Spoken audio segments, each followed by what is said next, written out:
Assalamualaikum and good day everyone. So, let's proceed to my part, the nervous system and nervous tissue. So, ito ang control system ng ating katawan. Dito natin malalaman kung paano nag-a-act ang brain at nerves natin para mag-function tayo sa araw-araw. So, let's proceed to introduction to the nervous system. Dati sa akala ng mga anatomist, ang brain ay isa lang dull-gray mass. Pero ngayon, alam na natin na super complex pala nito. Isipin nyo siya bilang collection ng specific organs para sa digestive system natin na may esophagus at stomach. Ang brain din ay may iba't ibang parts na may kanya-kanyang special function. Next, anatomical division, CNS versus PNS. First is the central nervous system composed of the brain and spinal cord. Sila yung protected ng bones. Ang second naman is the peripheral nervous system.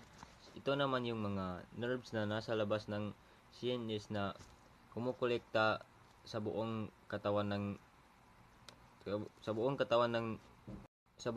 natin.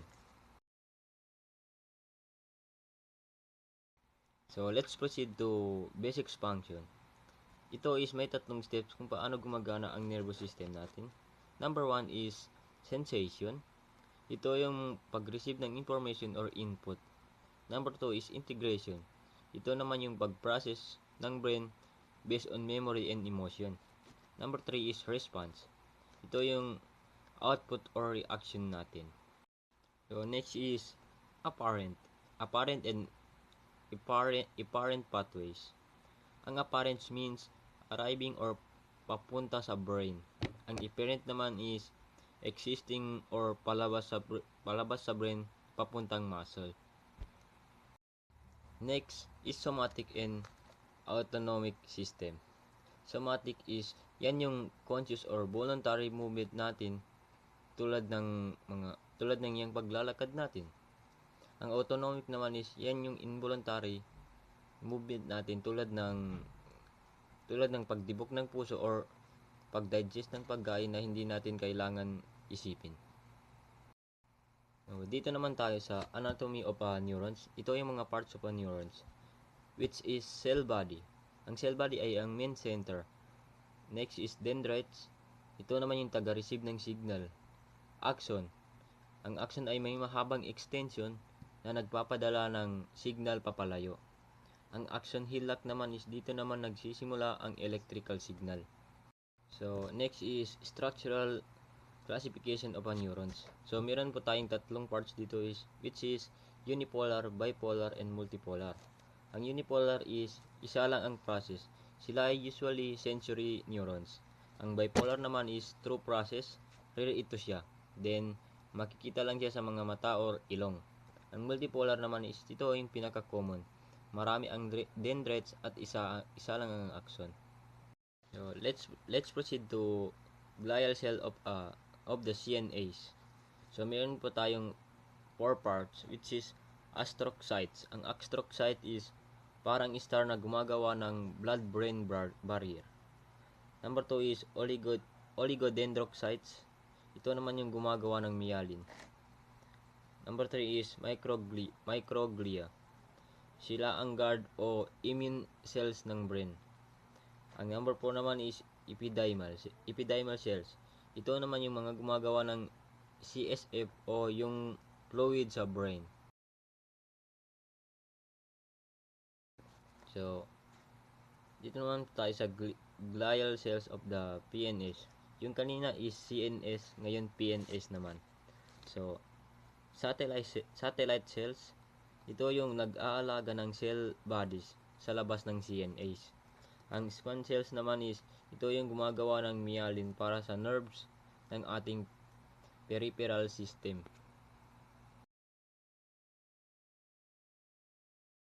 So, the summary is sensory, interneurons, and motor neurons. Ang sensory is ito yung papunta sa brain.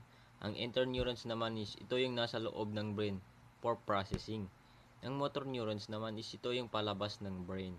So, lahat ng ito ay nakakatulong para mag-function ang buong katawan natin ng maayos.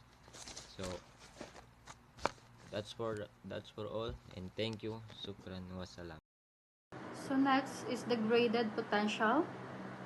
All action potentials are initiated by a graded potential, but not all graded potentials lead to an action potential. Graded potentials are named graded because they can be any size, just like you can earn different level of grades in your classes. The graded potential will cause an action potential only if it is large enough to depolarize the membrane to the threshold voltage, or if smaller graded potential can add together to depolarize the membrane up to the threshold voltage. Once the beginning of the axon depolarizes to threshold, an action potential is guaranteed because the voltage gated channel will open. So types of graded potentials. First is a postsynaptic potential, or the PSP. Is the graded potential in the dendrites of a neuron that is receiving signal across a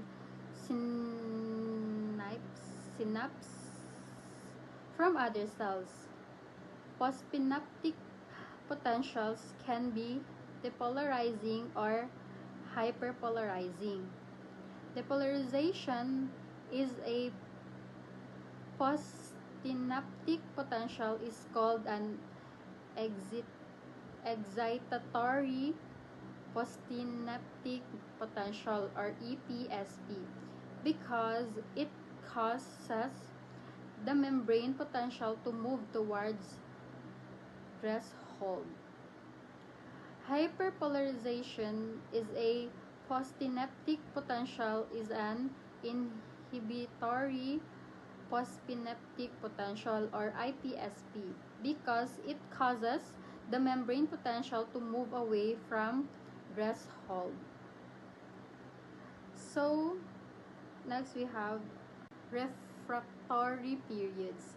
Action potentials are often said to be all or none, meaning that they either occur or they do not. This property is due to the threshold voltage.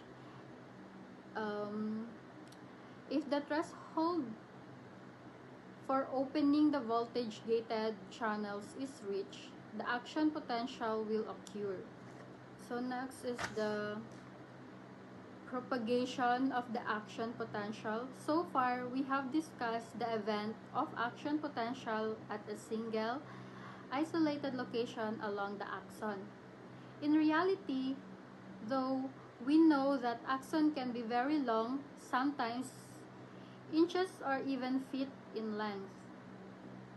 And the action potential must spread along the axon in order to enable communication from cell body to axon terminal.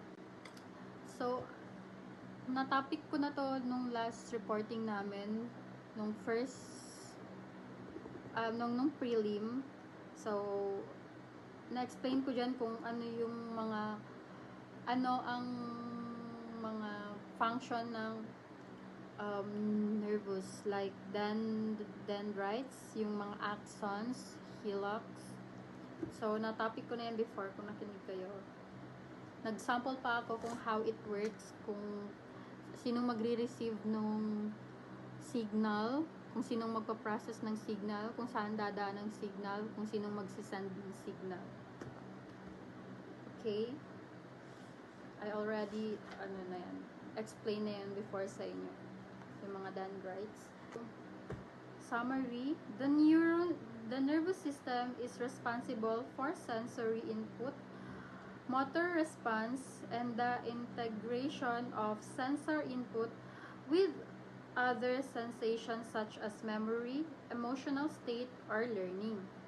The nervous system is composed of central nervous system, which is the brain, and the spinal cord, and the peripheral nervous system, nervous that connects the periphery of the body to the central nervous system.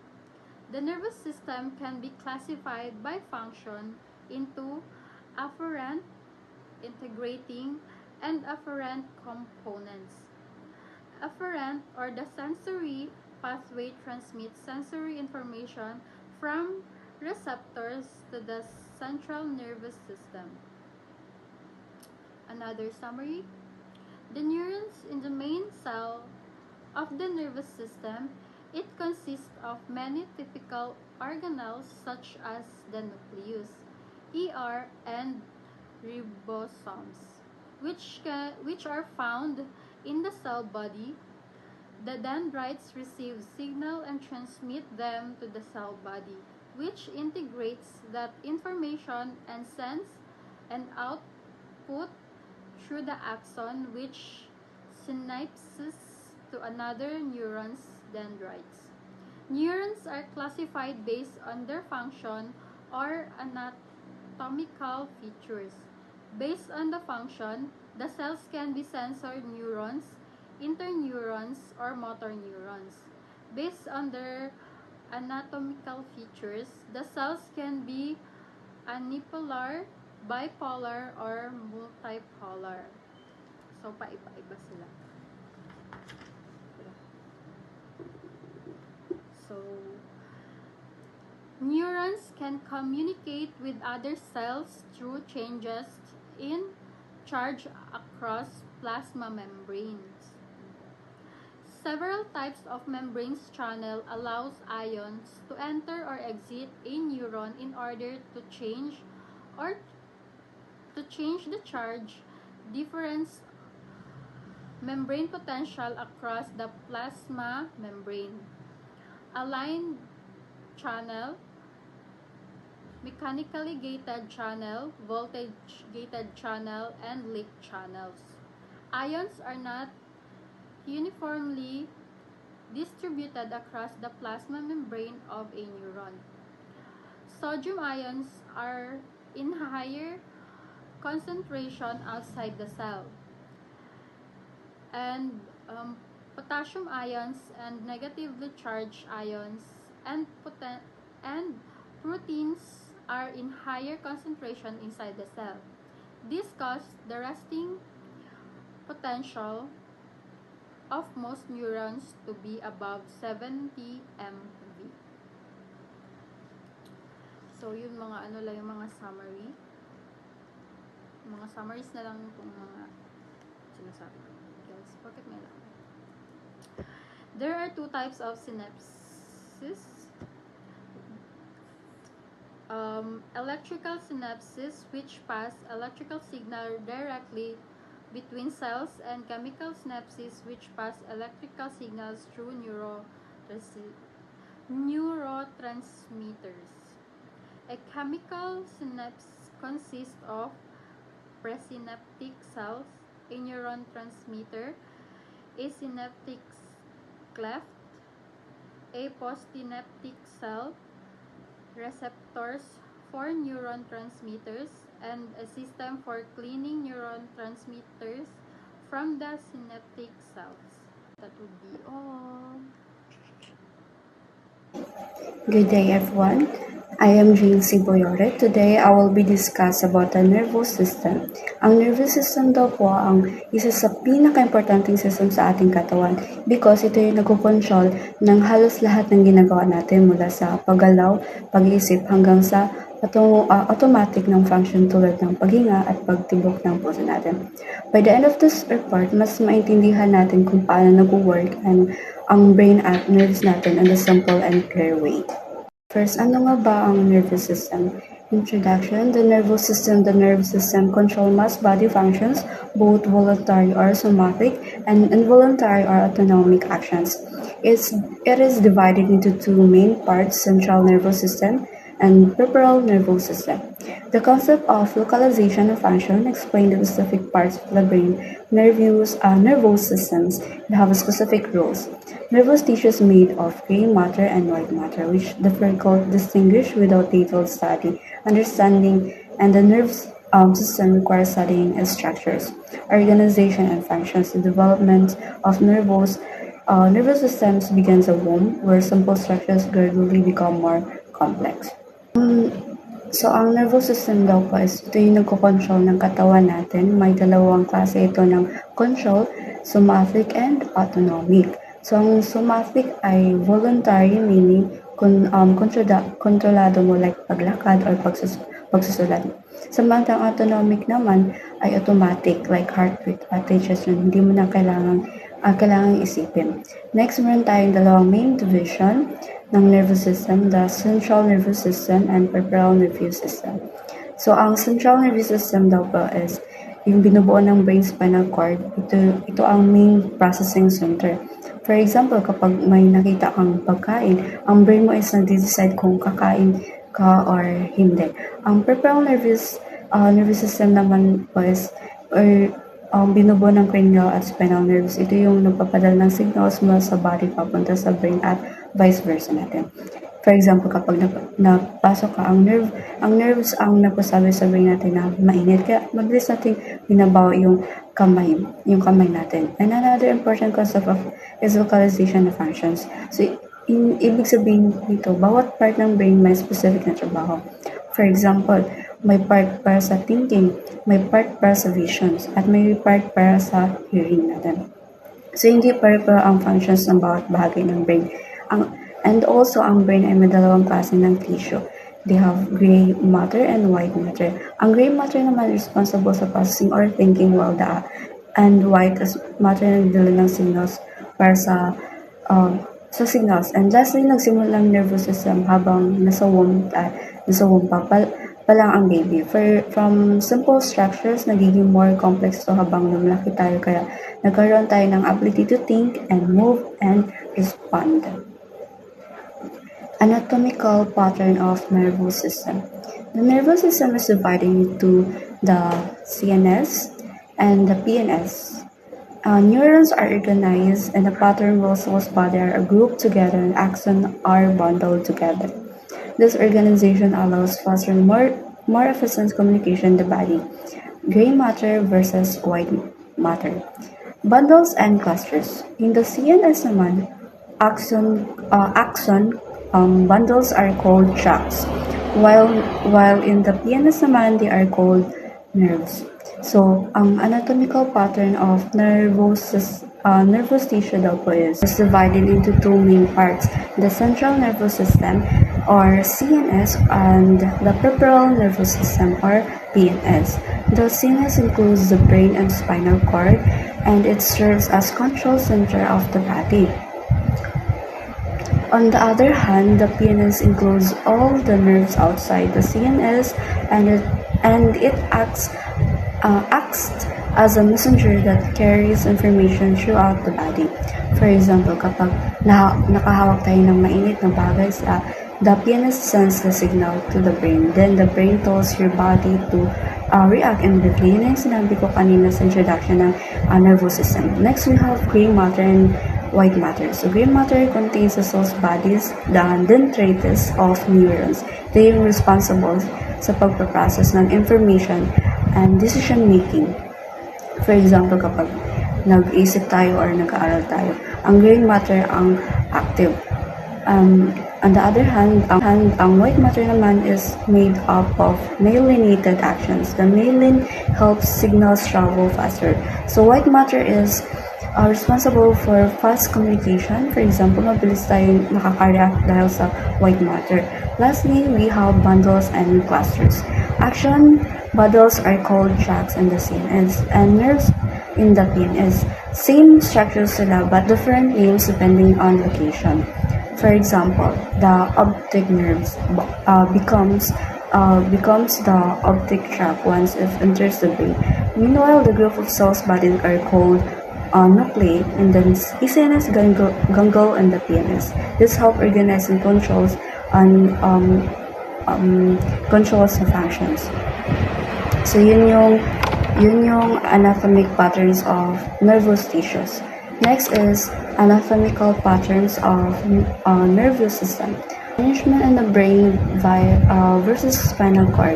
In the brain, gray matter is outside while the matter is inside. This allows the brain to process information in its outer layer and the spinal cord. White matter is outside and gray matter is inside.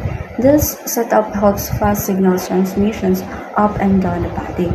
Yun na nga yung sinabi natin kanina. So, sa brain daw, ang gray matter ay nasa labas, habang ang white matter ay nasa loob. Yung gray matter ay binubuo sa outer layer, tinatawag na cortex. At ito yung responsible sa pagpapasa ng information at decision making, yung sinabi ko din kanina. Kaya siya nasa labas para mas mabilis niyang matanggap at mag-process ang mga signal mula sa katawan natin. Halimbawa, kapag may nakita kang pagkain, ang brain mo agad nag-decide kung kakain ka. Then, ang gray matter naman ang gumagawa ito. Ang spinal cord or spinal cord na may baliktad ang arrangement nila. Ang white matter ay nasa labas at ang gray matter ay nasa loob na may parang butterfly shape. So, makita natin dito sa picture, yung sample, ang white matter ay nagdala ng signals kaya okay, siya na sa outer part para mas mabilis. May padala ang messenger pataas papuntang brain at pababa papuntang katawan. Halimbawa, kapag napasok kayo na yung sinabi ko kanina, di ba?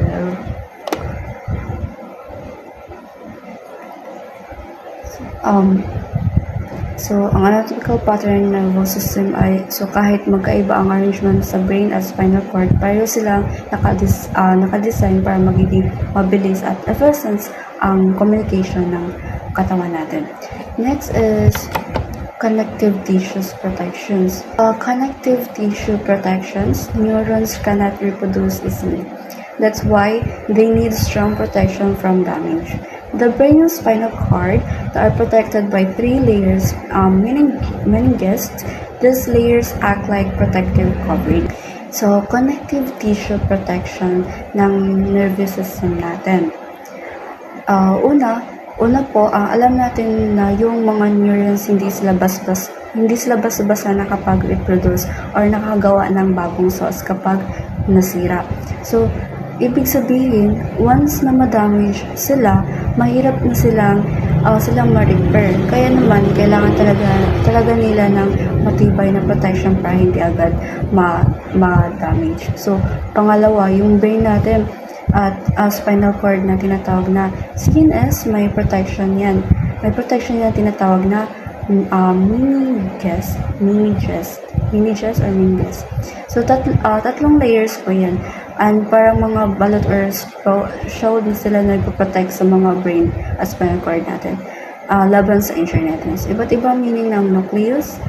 Ngayon, napansin natin sa picture na nasa ibaba iba yung meaning ng salitang nucleus. So, depende sa context sa letter A, nucleus ng atom. Ito yung gitna ng atom na may protons at neutrons.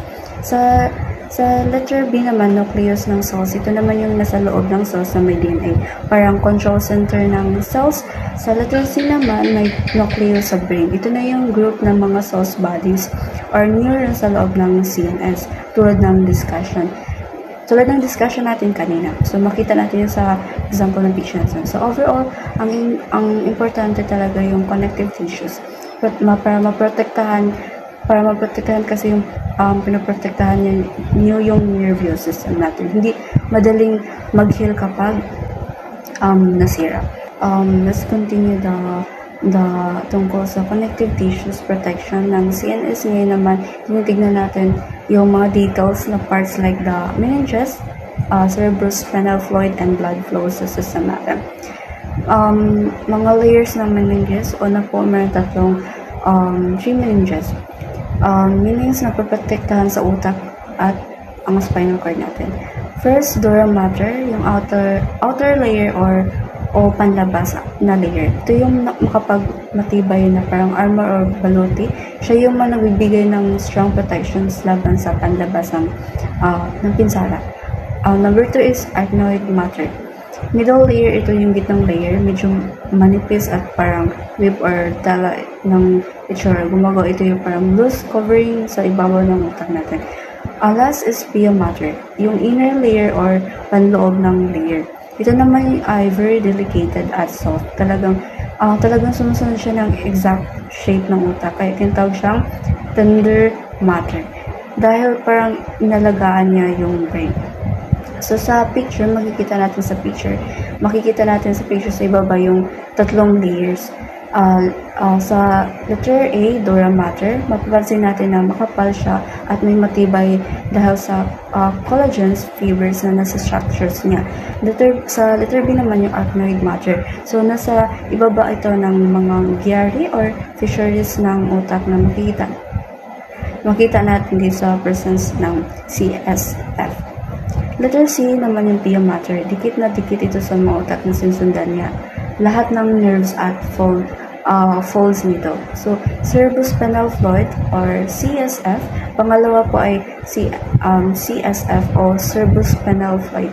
Yung subscranoid space na nasa pagitan ng arachnoid at pia mater, doon matatagpuan ang CSF. So, ang role nito yung parang unan or caution sa pinipigilan niya na madamage yung brain at binabawasan yung weight pressure ng utak sa sarili nito.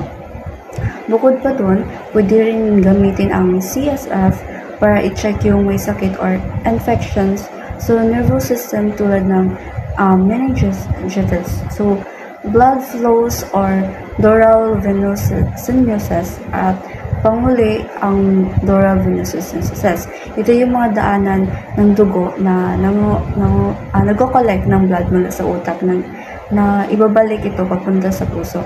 Nabubuo ito kapag ang dura mater ay nahati sa dalawang layer at doon nagkakaroon ng parang channels or canals kung saan na dumadaloy ang dugo. So basically, tumutulong sila sa alisin ang excess bloods at manatiling healthy ang brain.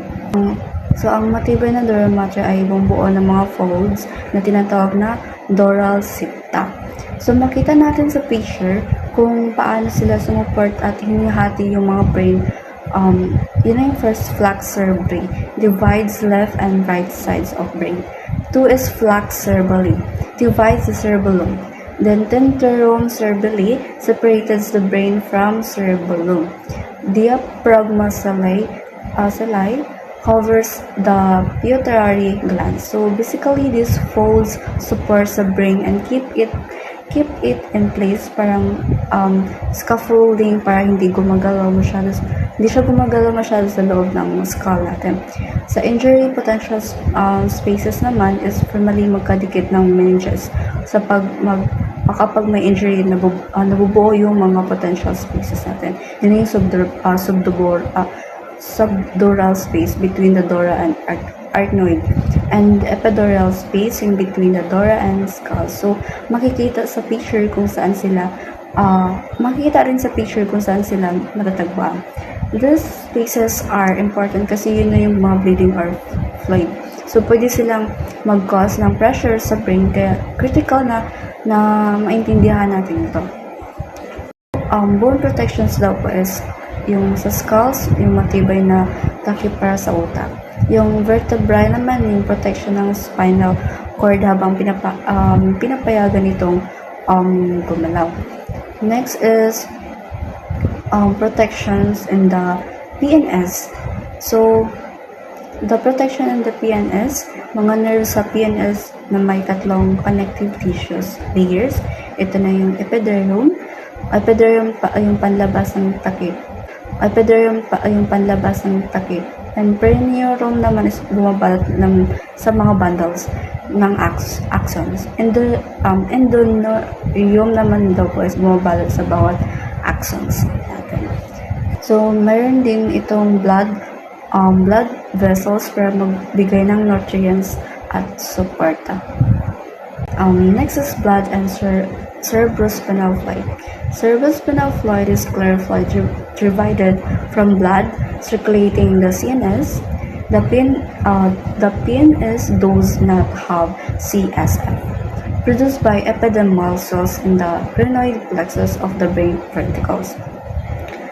CSF circulations are ventricles for fluid-filled spaces in the brain. First, lateral ventricles, third ventricle, fourth ventricles. Substracnoid space in central canal of spinal cord exists through small openings to fourth ventricles. Volume regulations, CSF absorb back into venous blood. If pressure increase, delivers nutrients and remove waste, and similar to blood. About CSF and its role of nervous system. It's clear fluid made from blood, so circulating only in the CNS, brain and spinal cord. Ang PNS daw is walang CSF, produced by epithelial cells in the choroid plexus, nasa vertical ang brain. So main job, act like cautions para ma-protect ang brain kapag may sudden movement. So ang CSF circulations, ang brain may fluid filled spaces na tinatawag ng ventricles flow path, lateral ventricles, third ventricles, and fourth ventricles, subarachnoid and space, and spinal cord central canal. Exists through small openings sa fourth ventricles. The volume regulated kapag tumaas ang pressure sa CSF gets absorbed balik sa venous blood.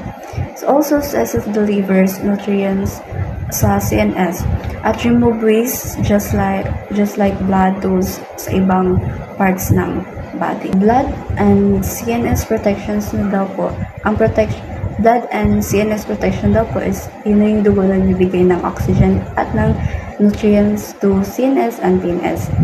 So, kailangan ito ng neurons para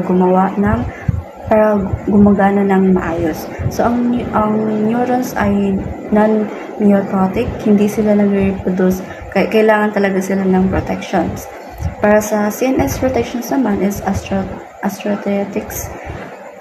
Ito na yung binubuo ng blood-brain barrier natin. Super selectivo lang ito kung ano lang yung makapasok sa utak natin.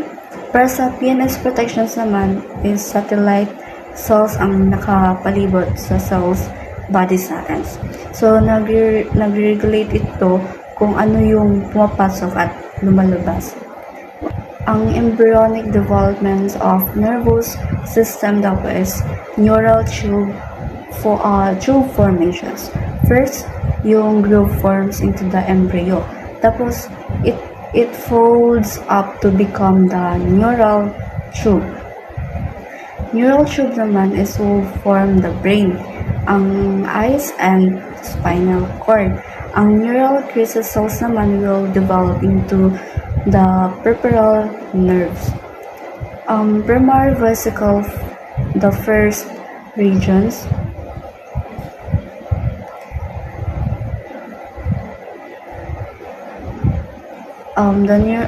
The neural tube develops three primary vesicles. Ito yung first stage ng brain development. One is forebrain, procephalon, and second is midbrain, mesencephalon, and three is headbrain. Secondary vesicles adults naman is later these vesicles divide further para maging mature yung brain structures natin. Yung forebrain, encephalon, cerebrum, and encephalon, and thalamus, and hypothalamus, and retina. And midbrain naman is the undivided headbrain. Metencephalon, whole cerebellum, and melencephalon is medulla oblongata. Brain adults brain described in terms of four major regions. First is cerebrum, the diencephalon, and the brainstem. And the cerebellum naman is a person's conscious experiences are based on neural activity in the brain. The regulations of homeostasis is governed by the specializations region in the brain. The brain receives sensory input from the body and controls muscles movement through chains of the motor neurons. Brain daw po is the adult's brain has four main parts: cerebrum, encephalon, brainstem, and cerebellum. So our conscious experience tulad ng thinking or feeling come from neural activity. So dito yung homeostasis, so pagpapanatili ng balance sa katawan natin, is also controlled by special part of the brain. The brain receives sensory input from the body and controls muscles movement through motor neurons. The cerebrum. One structure, cerebral cortex, wrinkles, gray and outer layer. Deep structures, basal nuclei and limbic system.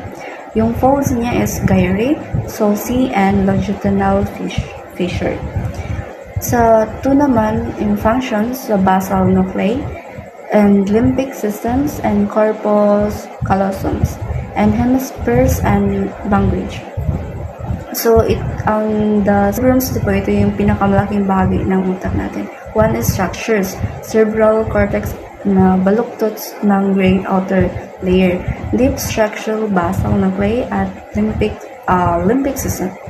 So, merong folds. Gyri, mga buhol na ridges. Yung sulci naman yung mga guwang na grooves. Yung longitudinal fissures naman yung divides right and left hemispheres. Two functions, yung basal nuclei, yun na yung nagre-paso ng movement or cognitive ng processing ng memory natin. Then yung limbic system natin, yun na yung emotions, yung memory and behavior natin. Yung corpus callosum naman is connects the two hemispheres para makipag-communicate sila sa hemispheres. So yung hemispheres naman yung controls opposite side of the body. Then yung language naman is yung usually in the left hemisphere. Cerebral cortex daw, this outer part of cerebrum, it's super important. One is yung structure, it's the outer layer of the cerebrum, made of gray matter and consists of neuron cells bodies. May gyri or ridge at sulci or grooves, sila yung nagpapataas ng surface area. So, nagdi-divide it into four main lobes plus the insula. First is yung frontal lobe, yung single, yung motor control and decision making and yung speech. Yung parental lobe naman is yung paired has somatosensory cortex for touch and proprioceptions. Next is temporal lobe naman, is yung yun na yung pandinig and yung pang-amoy natin. Yung occipital lobe naman is vision and visual memory. So, ang insula naman yung under temporal lobe. So, involves in taste association. So, makita natin sa picture kung saan matagpuan bawat lobe at ano yung mga kanilang functions. Each lobe has specialized functions and cortical areas are proportional to complexity of task.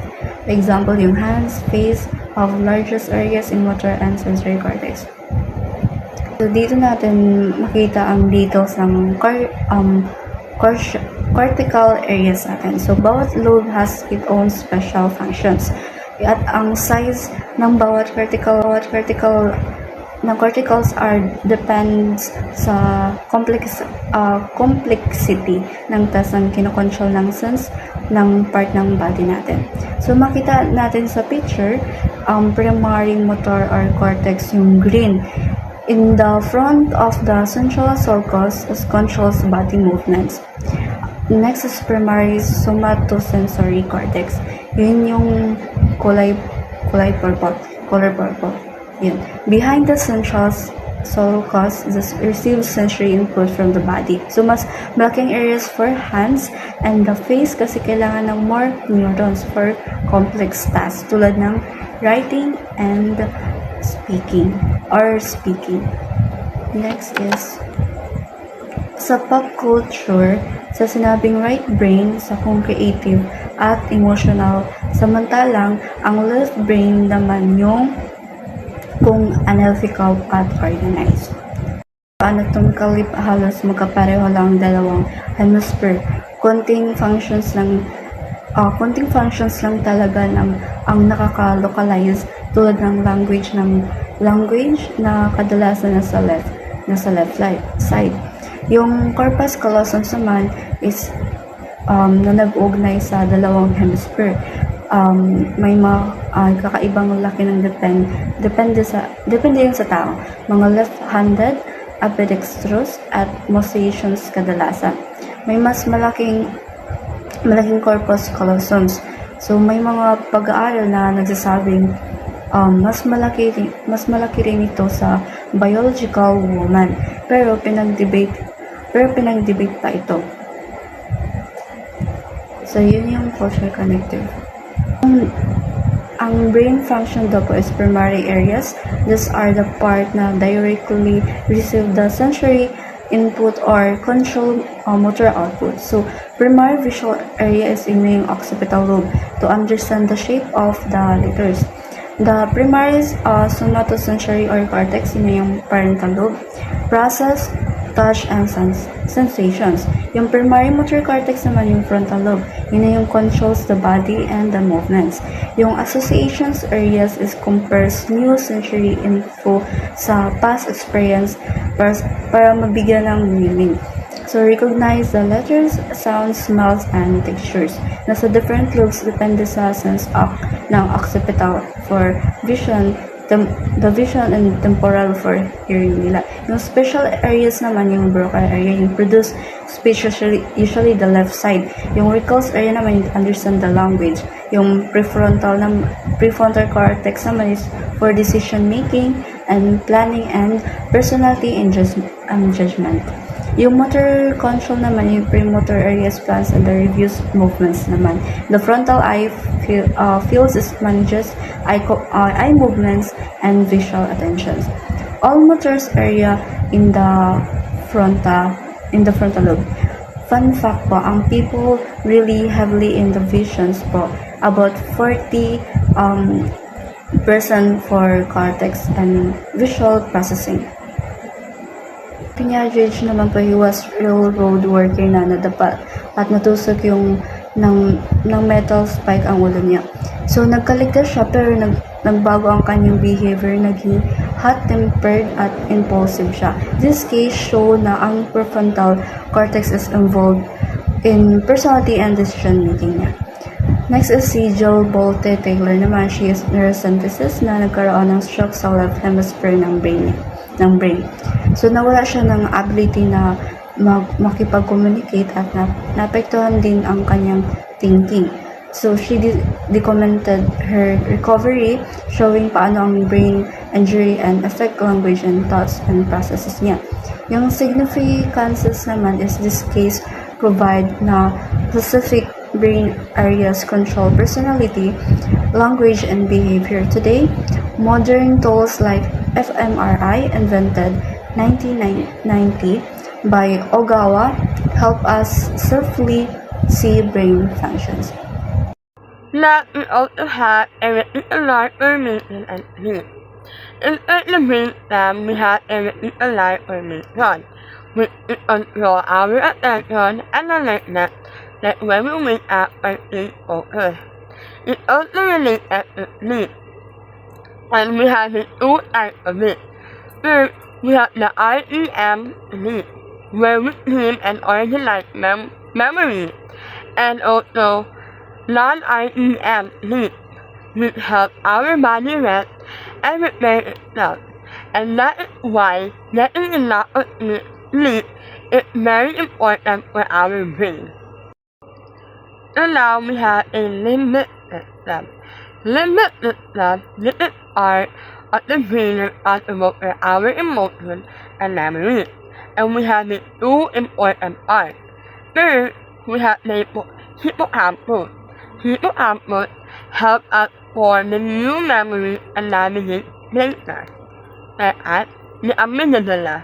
This is responsible for feelings like fear and danger. Moving on, we have the spinal cord, the overview. So, spinal cord is like a thick cable that runs down your back. It is divided into two sections, cervical, thoracic, lumbar, and sacral. At the bottom, there is a bundle of nerves that looks like a horse tail. It's called the cauda equina. It is wider in the left and lower back because those areas need more nerves to control our arms and also our legs. We also have the spinal cord and internal autonomy. So, if we have the spinal cord, we can see it has two parts, the gray matter and the white matter. First, the gray matter. Gray matter looks like a butterfly. So, the back or the posterior horn secretes sensory message, and in the front part or anterior horn sends our motor command to matter. And we have the white matter. The white matter, these are the tracks going up, which is the sensory, and going down the motor. Now, we already move on to the peripheral nervous system, or CNS. These are all the nerves that branch out from the brain and spinal cord to reach every part of your brain. First, we have the ganglia and nerves. In the CNS, we have a ganglia. These are groups of nerves all body located outside the CNS. They act like small reliant stations. We also have two types of nerves. First, we have the cranial nerve, connected directly to the brain. Second, the spinal nerve, which connected to the spinal cord. So now, let's look at the cerebral white matter tract. First, let's look at the white matter tract inside the brain. There are light roads or pathways that connect different parts of the brain, and we have three types of it.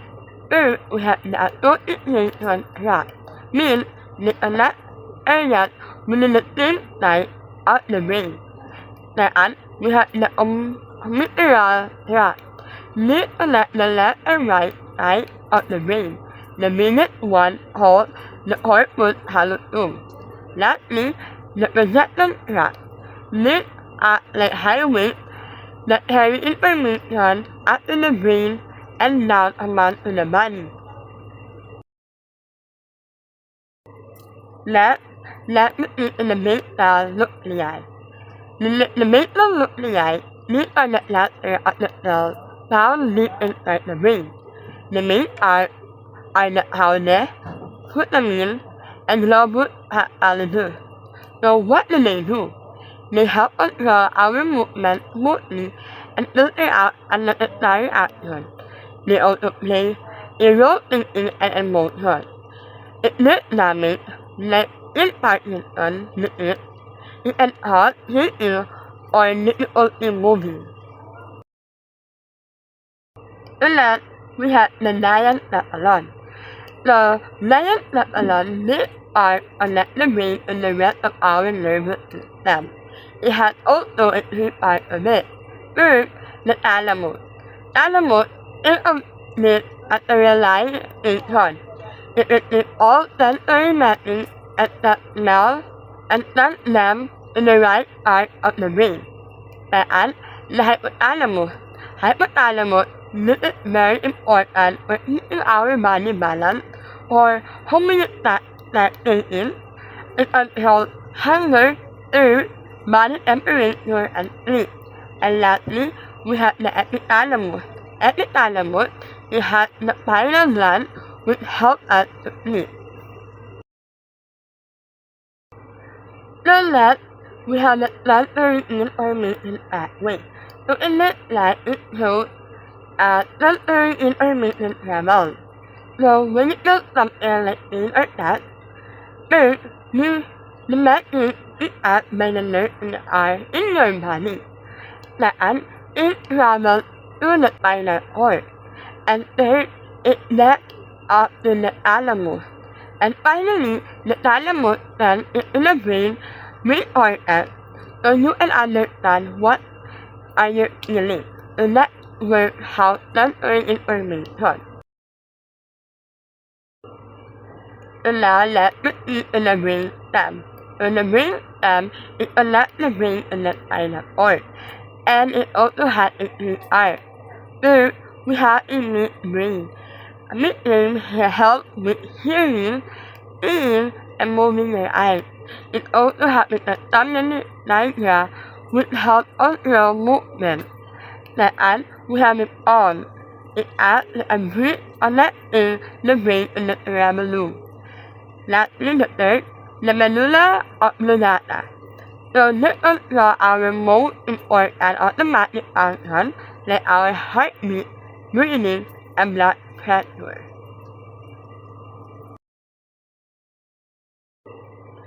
We also have a cerebellum. Cerebellum is called the little brain, and it is located at the back. Even though it is small, it does a big job. It coordinates our movement so they are smooth and balanced. It also helps us our body position so we don't fall over. The first, let's look at the cranial nerve. So the cranial nerve, there are 12 pairs of cranial nerves. They are numbered 1 to 12.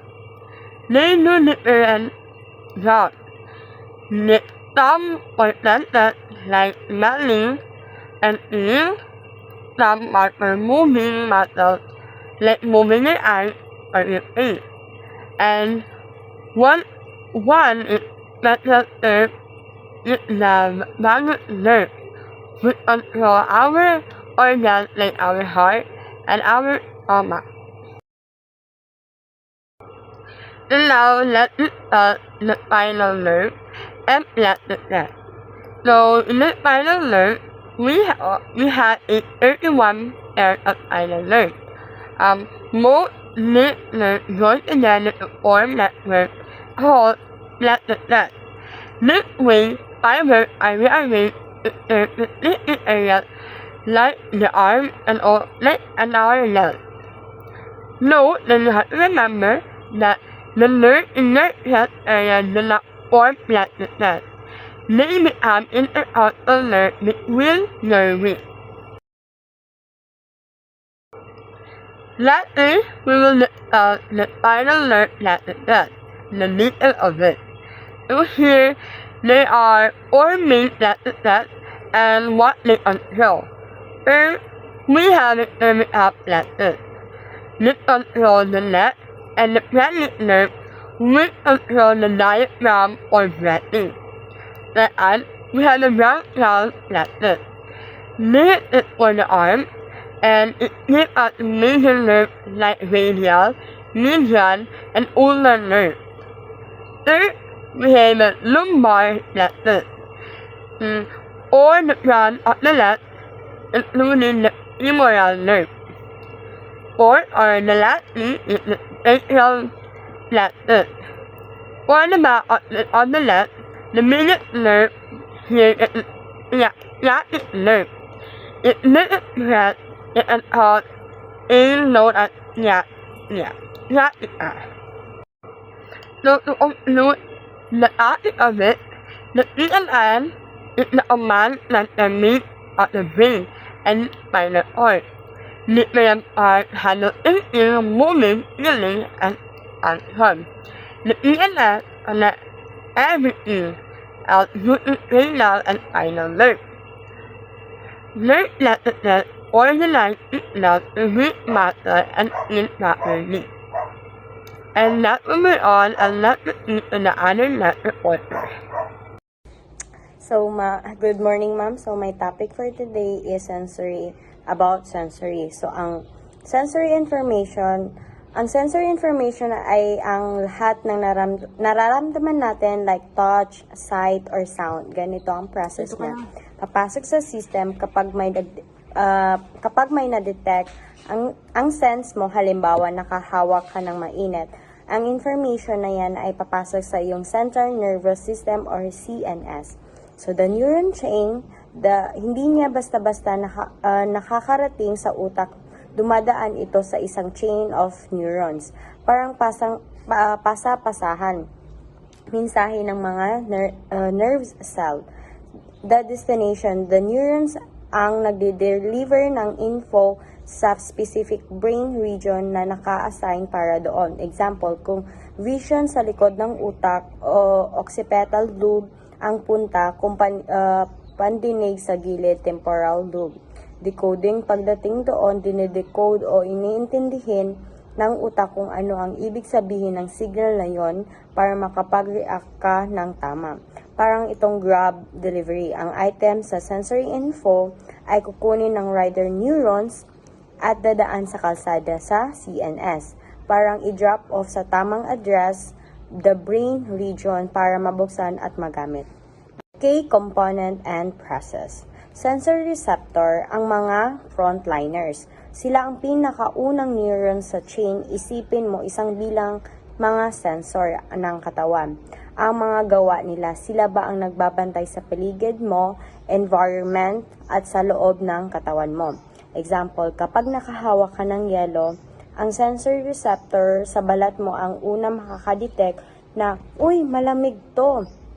So, affect neurons ang mga messengers. Sila naman yung messengers. Sila yung mga nerve fibers nagsisilbing tagahatid ng mensahe. Afferent, arriving. Tandaan mo ang letter A, ang trabaho nila ay dalhin ang information papunta sa central nervous system or sa CNS o sa utak ng spinal cord. Sila ang nag-transmit ng signal mula sa receptors para malaman ang utak mo kung ano ang nangyari. So, sensory pathway, ang biyahe ng information. Ito ang ruta o daan na tinatahak ng information. Ganito ang flow niya. Peripheral nerves, dito nagsisimula ang signal mula sa kamay, paa, or sa iba, etc. Spinal cord, dito dumadaan ang signal papunta naman sa itaas. Brain areas, diretso ito sa specific parts ng utak para i-interpret. Parietal lobes, somatosensory cortex, dito na pinaprocess ang touch, hipo at perception o ng pakiramdam kung nasaan ang position ng body parts mo kahit nakapikit ka. So, in short, ang receptor ang nakaramdam ng afferent neurons at nagdadala ng sensory pathway. Ang rason kung bakit naiintindihan ng utak mo ang nararamdaman mo. Primary neurons, upper motor neurons. So, ito ang boss, ito ang nag-uutos sa neurons. Origin, nagsisimula ito sa primary motor cortex ng utak. Dito galing yung spinal kapag iniisip mong gagalaw ko ang kamay ko. Ang root, bababa ang axon nito, descendants mula sa utak. The crossing over the part of the medulla oblongata, lilipat ito sa kabilang side ng katawan. Crossing over, ito ang dahilan kung bakit ang left side ng utak mo ay nagpapatakbo sa right side ng katawan mo. The hand-off, titigil siya sa anterior horn ng spinal cord para ipas ang message sa susunod na neurons. Secondary neurons, lower motor neurons. Ito ang worker o tagapatupad ng utos. Location, matatagpuan ng cell body nito sa anterior horn ng spinal cord. The root, ang axon nito ay lalabas sa spinal cord sa pamamagitan ng spinal nerves. Destination, didirekta ito sa yung mga muscles. The action dito nagaganap ang MGs, parang saksakan ito kung dumating man ang mangyari sa movement. So, primary neurons ang frontliners. Ito ang neurons na nasa labas o dulo ng ating katawan, gaya na ng balat o mata. Ano ang ginagawa nito? Tinatawag din itong sensory receptor. Sa image, napaso ang daliri sa apoy, yung primary neurons ang una nakaramdam noon. Ang biyahe ng dendrites, ito ang sumasagap ng init. Ang axon naman ang nagpapadala ng signal sa action potential na papunta sa CNS or sa spinal cord. Secondary neurons, ang Midliman ay ang natatagpuan sa loob mismo ng Central Nervous System or CNS. Ang biyahe mula sa spinal cord, specifically sa posterior horn. Kukunin niya ang signal at ibibiyahe ito paakyat sa utak, destination. Ang goal niya ay ihatid ang messenger sa thalamus. The thalamus ang secretary or dispatcher. Bago makarating ang signal sa main office ng utak, dadaan muna ito sa thalamus. Ano ang ginagawa nito? Siya ang nag-i-edit o uri ng process ng incoming information. Dito rin nagaganap ang synapse, yung pagpasa ng signal mula sa secondary neurons papunta sa tertiary neurons. So, tertiary neurons ang final delivery. Ito ang huling neurons sa chain. Ang biyahe mula sa thalamus, dadalhin niya ang message primary somatosensory cortex matatagpuan sa parietal lobe ng utak natin.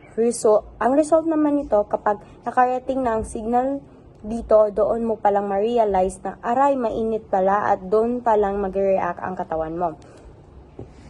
Ano nga ba ang reflex? Sa pang-araw-araw na usapan, ang reflex ay yung mga bagay na ginagawa natin sa intellectual o automatical. Halimbawa, kapag may biglang muntik nang tumama sa mata mo, kusang pipikit ang mga ito, hindi mo na kailangan pang isipin. Bakit ito tinatawag na anatomical reflex?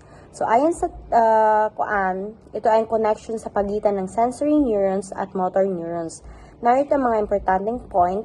No higher brain center. Ang signal ay hindi umaabot sa higher centers ng utak para pag-isipan pa. Shortcut and spinal cord. Sa halip na bumiyahe ang spinal signal hanggang sa main process center ng utak, nagkakaroon ng shortcut, karaniwang ang spinal cord, automatic response. So, paano ito nagsisimula? Laging nagsisimula ang process sa isang sensory receptors. Example, kapag nahawakan mo ang isang mainit na kalan o ang receptor sa balat mo, makakadetect ka ng panganib. So, in short, ang anatomical reflex, ang emergency hotline ng katawan natin. Mabilis ang aksyon dahil hindi na kailangan mag-antay ng go signal mula sa main office or yung sa utak. Bakit sila tinatawag na receptors? So, simple lang. Dahil sila ang tanggap, receiver ng mga stimuli. Sila ang nakakaramdam ng mga bagay-bagay sa paligid mo. Parang sila yung atina ng katawan. Bakit sila tinatawag na transducers? So, silang pinaka-importanting rule. Ang transaction ay parang translation o pag-convert.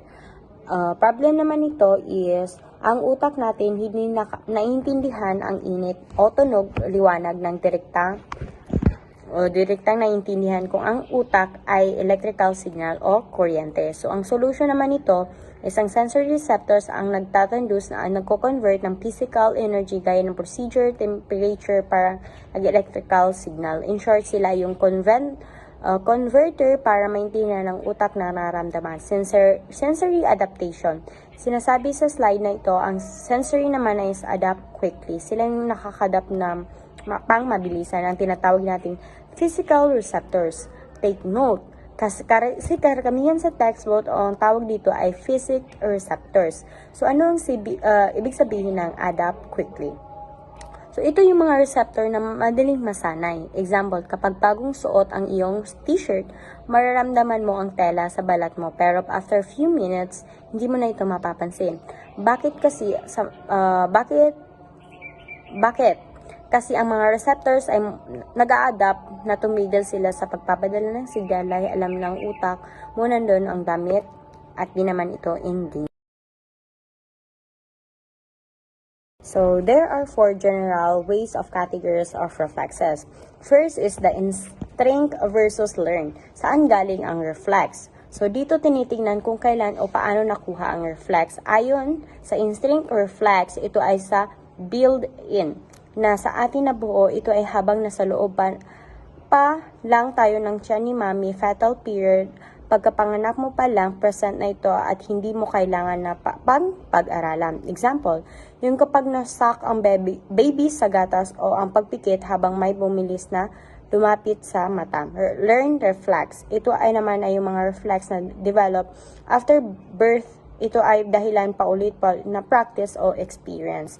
Somatic versus visceral. Ano ang kumikilos? So, dito naman nakabase kung anong part ng katawan ang sumasagot sa utos ng motor response. Motor reflex, ang kumikilos dito ay ang ating mga skeletal muscles. Dito naman yung mga muscles na kakabit sa buto natin. Visceral reflex, ito ay ang kinalaman sa ating mga interior organ ng involved dito ay smooth muscle gaya naman ng mga bituka, cardiac muscles, sa puso o sa mga glands. So, ang monosynaptic versus polysynaptic. So, ang monosynaptics is from, tandaan na ang mono, ang ibig sabihin ng mono is isa lang. The simple correction, direkta o ugnayan sa sensory neurons sa motor neurons. So, ang polysynaptic reflex, ang poly naman is marami. Kung ang mono is isa lang, ang poly naman is marami. So, ipsilateral versus contralateral, saang side ang response. Dito naman tinitignan kung lumilipad ang side sa signal sa loob ng spinal cord. Ipsilateral reflex, ang reflex na ito, ang ipsi, ang ibig sabihin ng ipsi is same side. So, nagsisimula at nagtatapos ang reflex sa parehong side ng katawan. So, contralateral reflex, ang kontra naman is opposite. Kung sa esperateral naman is same side, sa kontra is opposite side. So, nagsisimula ang side na ito sa stimulus mula sa kabilang side ng katawan ng reaction.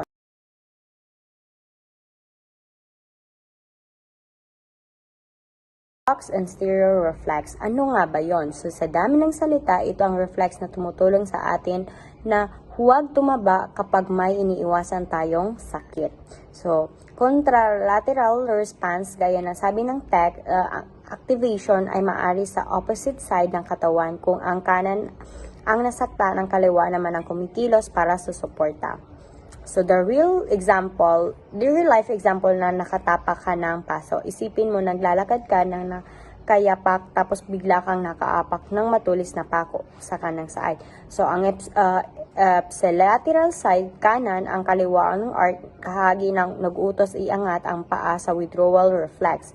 Contralateral side naman is yung sa kaliwa. Dito papasok ang cross extensor reflex, sabay ng pag-angat ng kanang kanang paa, ang signal ay tatawid bilang sa side ng spinal cord.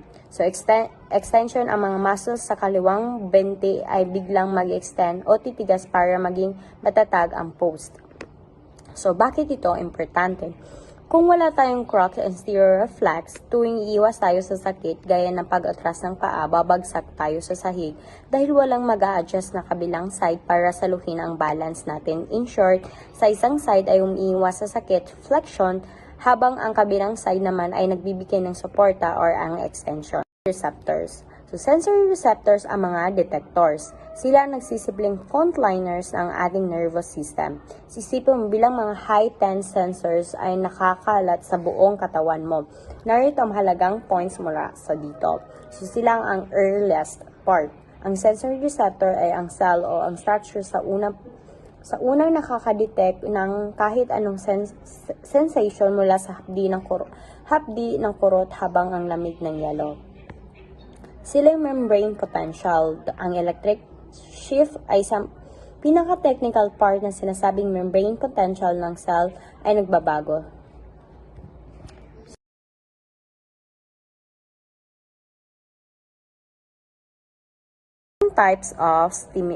Different types of stimuli. So, ang chemoreceptors o ang chemical detectors. Ang chemical detectors naman is ang chemoreceptors ay mga special na sensors na nakaprogram para makaramdam tayo ng chemical stimuli. So, ano ang role nito?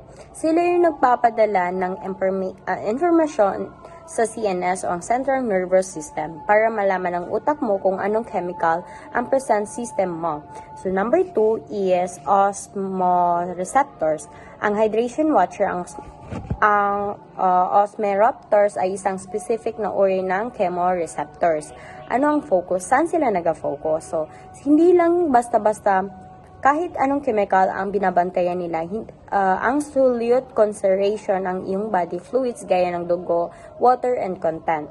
Paano sila gumagana? Sila ang nagmamonitor ng masyadong malambot o masyadong malabnaw ang fluids sa loob mo. So, example nito, kapag kulang ka sa tubig, dehydrates, madidetect ang iyong osmoreceptors mo. Sila ang magti-trigger sa utak mo para makaramdam ka ng uhaw, thirst para uminom at bumalik sa balance at body fluids mo.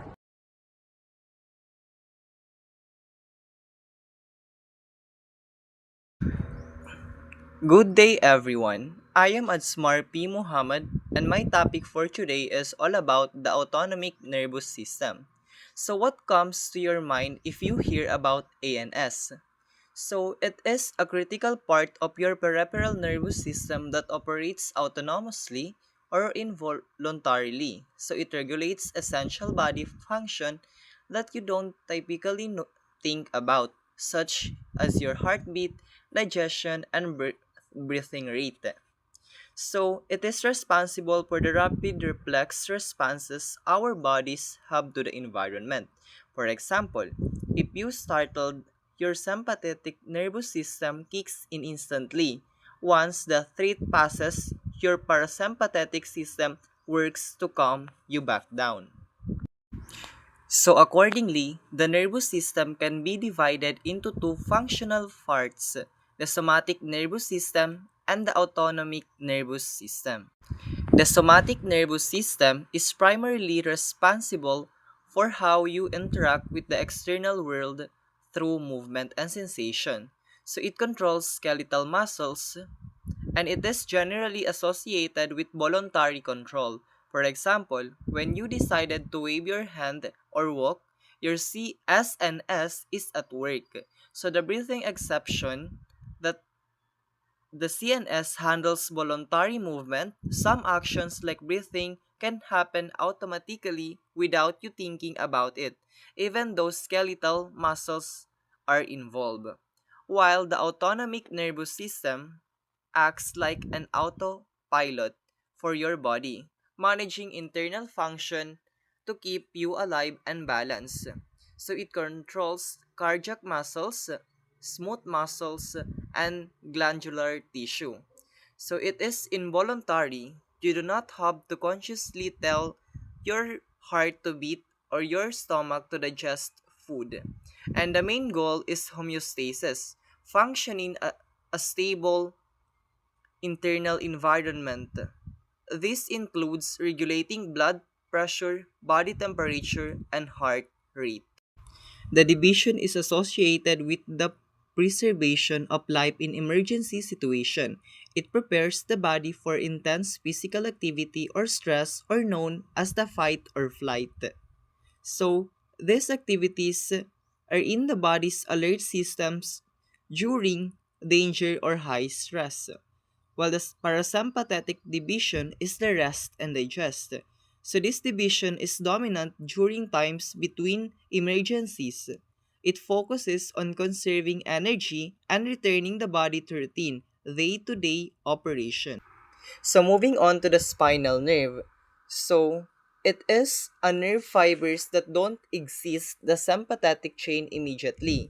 Instead, they track up through the chain until they reach the superior cervical ganglion in the neck.